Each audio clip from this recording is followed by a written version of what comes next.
সেদিনকে ছিল একটা অন্নপ্রাশন বাড়ি, 20 রকমের আইটেম। জাস্ট দেখো, স্যালাড চলে এলো, চাটনি চলে এলো, ভেজ চপ চলে এলো। প্রচণ্ড দেরিতে খাওয়া স্টার্ট হয়েছিলো, আমার প্রচণ্ড খিদে পেয়ে গেছিলো, আমি খাওয়া স্টার্ট করে দিয়েছি।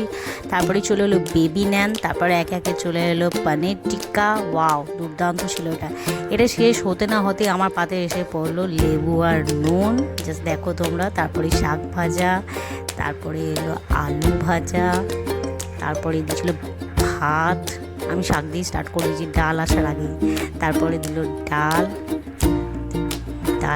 ডাল ভাত স্টার্ট করলাম। তারপরে দিল স্বপ্নরত্ন, সব সবজি দিয়ে কাতলা কালিয়া।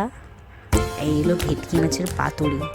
ভিডিওটা করতে করতে কলা পাতাটা খুলতে আমার একটু প্রবলেম হচ্ছিল, আস্তে আস্তে খুললাম। দেখো, দুর্দান্ত খেতে ছিল। ওয়াও।